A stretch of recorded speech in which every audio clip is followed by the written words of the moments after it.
Whakarawalahi atu. Welcome to Talanoa Sa'o. This is Ali Tikile, Puapai Lili Ali Lima, and Liao Tilsley.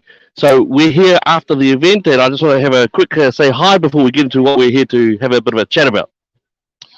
Talofa lava, ia o le tātou pokalame masani lava nei o le Talanoa Sa'o. Welcome everyone to Talanoa Sa'o, or Straight Talk.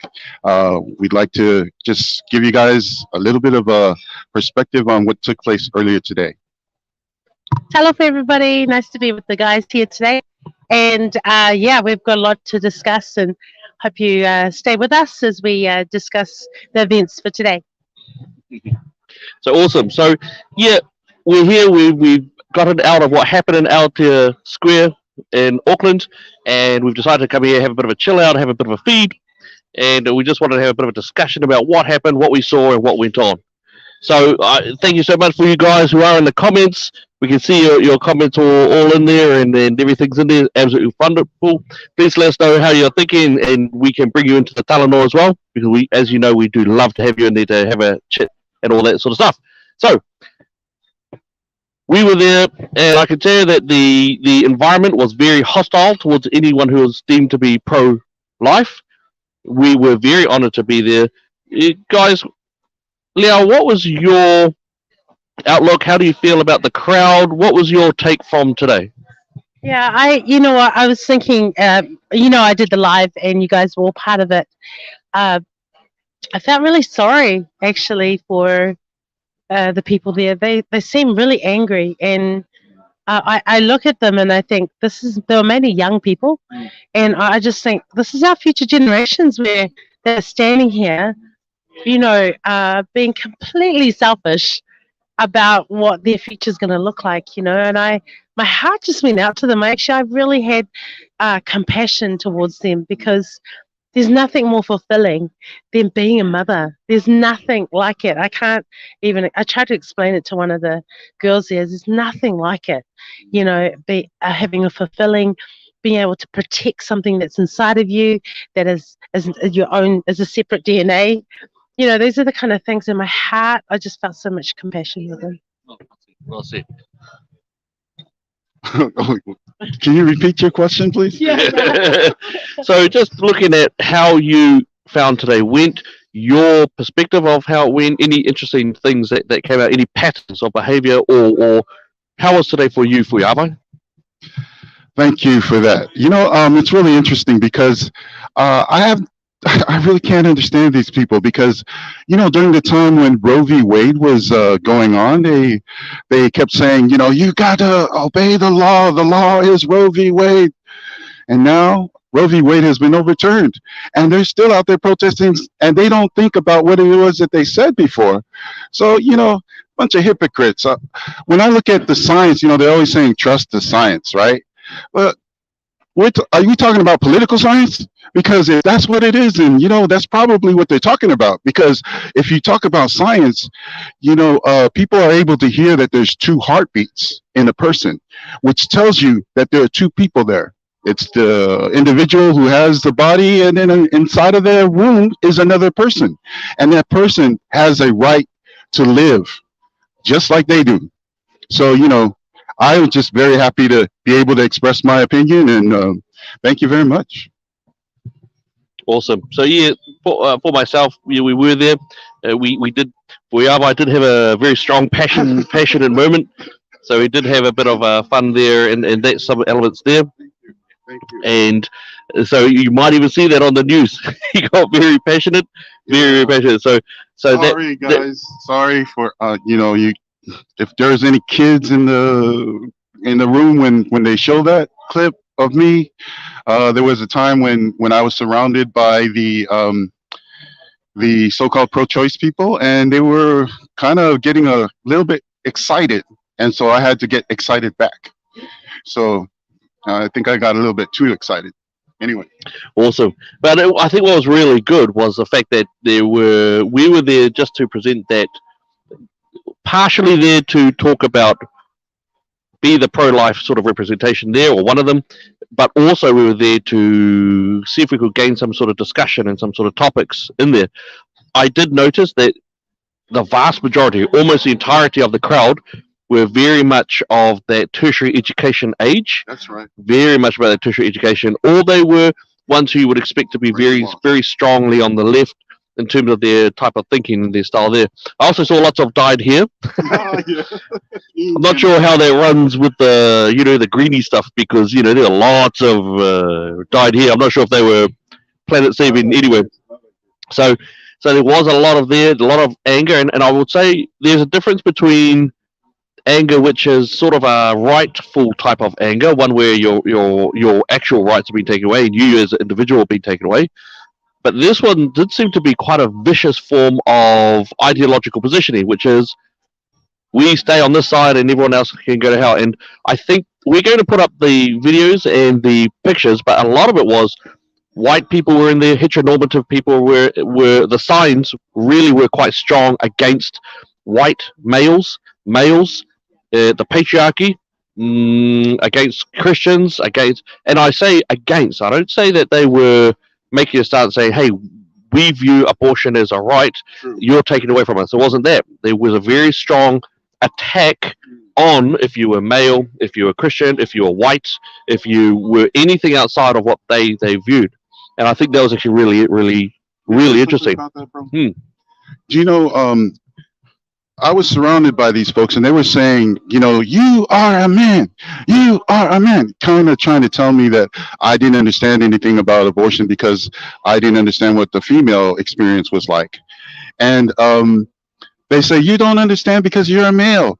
But it's really interesting because Roe v. Wade was actually passed into law by, it was like 9 white men who sat on the Supreme Court in the United States that gave these people the abortion rights that they're trying to protest for. So they wouldn't have any abortion rights if it wasn't for 9 white men. So men do have something to say about this. And beside that, I'm a human being, and I'm speaking out on behalf of the unborn. And once you know the truth, like the Bible says, the truth shall set you free. And so that's what we're here for. Now there was quite an interesting. I know that we had a couple of topics going on in there. Liao, you were walking through the crowd. Did you engage in any discussions with those people protesting at all? Yeah, I had an interview with one particular one, which I did on my live. The other thing I noticed were they're mostly female. That's the shocking and probably the most hurtful thing that I felt is that most of these women, there were women that were there doing that. And I think they've separated their uterus and their, their parts of that body, they've separated it and said, we should have the right to, and I did say to one of the girls, no, you have the right to protect, the womb should be the most protected place, and it's not. And we that was really sad for me that there were mostly women there, very angry women. I never felt like I was I'm an islander. It's like, but they were really angry, and I felt really sad from that. Incredible sadness of how they were. What I couldn't understand is we have the most brutal abortion laws here in New Zealand, and in America, along with the Black Lives Matter march that we had here in New Zealand, we've had this protest, and it's had nothing to do with us. We still have the most brutal abortion laws here in New Zealand, and so what was the purpose of today? Absolutely. Yeah, just to follow up with what Liao was talking about, that New Zealand does have the most brutal abortion law in the Western world. That's absolutely correct. So right now you can actually kill a baby up to and including during birth, so you can actually have partial birth abortions. Not only that, the politicians who did their best to try to defend babies a little bit, they asked to have baby be given medical treatment if the baby is born from a botched abortion. That was rejected. They also tried to at least say, can you at least give babies late-term abortions? Can you at least give them painkillers so they won't feel it when you are literally ripping them to pieces. The politicians in charge said, no, no, you cannot give them painkillers, and you cannot force us to give medical treatment to them if they are born alive. This is an extraordinarily brutal and cruel abortion reform that you have here. And I also was also asking, I asked a question that many of us do seem to be asking, which is, what is a woman? I'll put those ones up for you. And it was quite interesting that, yes, just like Matt Walsh's documentary, there does seem to be very much a strong confusion around what is a woman. And so they are going with birthing people, and then they talk about people with uteruses, but they will refuse to go with that aspect of woman. And I think that's incredibly dangerous, isn't it? Can I ask you guys, so we were there, and I think what's interesting is that looking around, and I'm only speaking anecdotally, we three are Pacifica. When I looked around that crowd, there was almost no Pacifica there. That's right. And I would say even on the pro-life side, apart from us, there was no one there as well. Do you think the Pacifica community still hold on to the value of life, or is the Pacifica community, and you know what, let me stretch this out even more, because I did not see many of those who say that they are Christian. So where were the Christians? Because there's a lot of leftists there, a lot of people who died here, a very angry woman there. Where were the Christians who were stepping up for pro-life movements? I'm a Christian. So, but us three were there, and I can tell you, I can say to you that there was approximately about a handful of others, maybe about a dozen other people, and there were young people there as well. So, what do you think about that? Where were they? Where were the others? Yeah. If I might just say something regarding that, as you get your coffee, I just wanted to just say that, you know, it's not enough for us to be looking at people on the internet. It's not enough for folks to kind of agree with you and say, you know, and press the emoji or a like. That's not enough, man. You need to stand up. And stuff like this actually should be the place where you do that. You know, and if this is the way this is with the protests, I'm almost afraid to see what the election is going to be like. Are we going to have the same old? Because if that's the case, then what's the point in us actually coming on and doing all the stuff that we're doing? You know, we're trying to create awareness, but awareness for people to take action. That's what we're hoping for. Thank you. I think from my perspective, I didn't actually know much about this protest. So there wasn't a lot out there to say, hey, come out. And so on the defense side of, you know, maybe a lot of Christians or Pacifica even, this wasn't advertised very well because I think the last thing you want to do is be confrontational.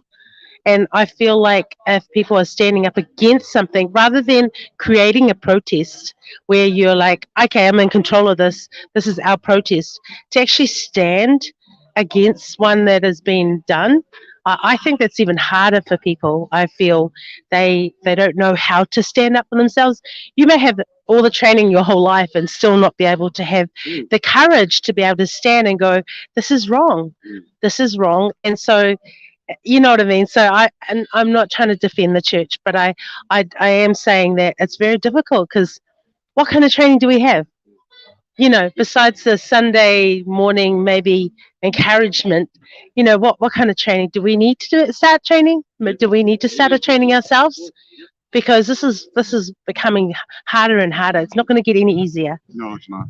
And Leo raises a very big point, is that, and I can also see in some of the comments here as well that some of you guys are saying, you know, that people are afraid of being attacked. And that's absolutely right. You will be attacked.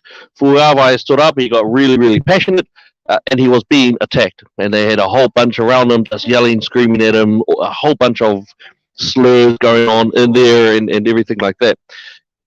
The church, I actually think that the church does have an obligation to sort of step up their game and actually make a stand. And so when we talk about training, I'm curious as to what, I know that there's a couple of training areas out there who believe that they're training pro-life people to be able to go out there and speak on pro-life. I don't know whether I saw them. I think I saw maybe a couple of those who are out there. I think, where are the churches? I think where are the churches? I think the churches are yet again failing the people by sticking inside and singing songs and giving tithes, and they're not doing anything else. Where are they out in there? And so when we do talk about things like the marketplace and that, they will come for the church. And so I would say to those who are leaders of churches, they are coming for you. That's right. You are not there to defend anything, and that won't save you. You cannot hide in buildings of wood and stone anymore and think that God will be a vending machine that will somehow protect us.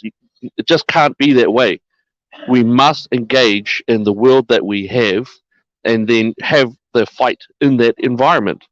And when you think about Western culture, Western culture is that combination of Judeo-Christian principles and ethics and morals, along with Greek democracy. You must have one and the other. At the moment, both sides are being removed. We spoke about this for years. We've spoken about this since 2019, 2020, and we watch it now. It's occurring. That's right. So you either step up and stand up, or you'll be stepped on. And so far, the churches have been stepped on. We're more than happy to engage in that fight, but we do need to make sure that our churches are stepping up as well. And I think that's where you guys actually do come into it. As those who engage, as the people, as the normal people of the land. You look at what happened during the freedom convoy. Look at what happened with the freedom protests. You look at what happened at those elements. You look at what happened at Roe v. Wade. That a lot of the pro-life people and the churches actually stood up. They made a stand. And I think that's actually what we need. Yeah, brother. So you had something to say there. Yeah. Actually, what I wanted to say was the fact that, do you know that when we talk about freedoms, the freedom to come out to this place right now and to mingle and to walk outside, those things have all been taken for granted. You know, in communist countries, they're not allowed to do that. That's exactly the government that's in power right now. That's what lockdowns are all about. That's why you have to ask for permission to do the things that you think you should be allowed to do. There's so much that has been taken for granted. So this is what I wanted to say, is that I fear for the future of our children if we don't do something about it right now. You know, if you haven't been standing up, you need to stand up, and you need to start telling your kids about the truth. That one day there might come a time when you'll be talking about the way New Zealand used to be. Awesome. So I think that's probably a good time to probably end it there. We were absolutely honoured to be there, to be a part of the pro-life message out there. We think that there is a great deal of New Zealanders who are just afraid.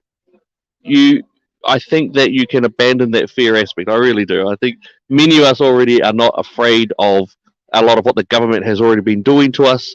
It is time to make a stand. It has always been time. It has been time for quite a while. And as we have stepped back, those who want Christianity gone, who want the nuclear family gone, the ideas of children being only taught one type of thing and not being taught about sexual orientations and sexualization of education, they want those guys gone. We either step up or we get stepped on. And so far we've been stepped on. We are absolutely proud and humbled to have received such great messages from you guys out there for our stance and being able to take a stand.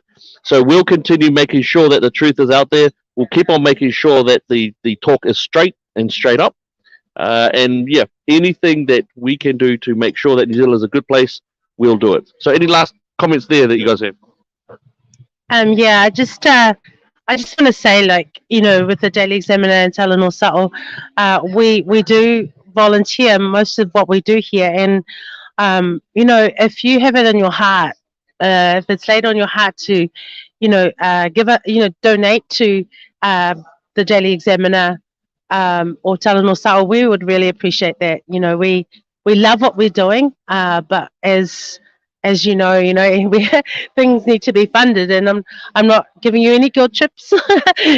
just know that actually we would appreciate it. So thank you for being with us and journeying with us. We will continue to walk this journey of truth.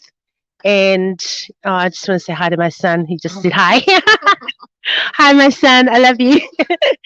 Anyway, those are my yeah, Caedmon. Yeah. So as we continue to walk in this journey of truth, come with us. We will encourage each other. We'll walk by each other. We will strengthen each other. Yeah. Bless you guys. Thank you. Since these are my last words before we close out, I just want to say shame on Pacifica for not having more people over there. You know, we are conservative believers. I know Manu Samoa is playing right now, but come on. You know, Tonga just finished. I don't know. I think they lost. I don't know if they did, but if they did, then, come on, people. You got better things to use your time with.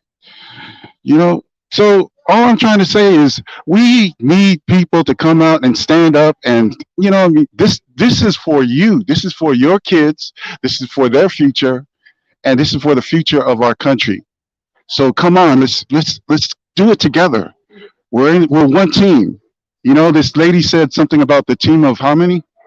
5 million. 5 million. She said a team of. That's the army. Oh, now it's called the Army of 5 million. We are the real army. We are the real people. We are the real foot soldiers. So we need to stand up. Let's stand up and let's do this. Thank you. Awesome. So, from all of our team, we love you. We want to stand with you, and we just love doing this sort of stuff. So, in the meantime, God bless you, and God bless New Zealand. Pase forth.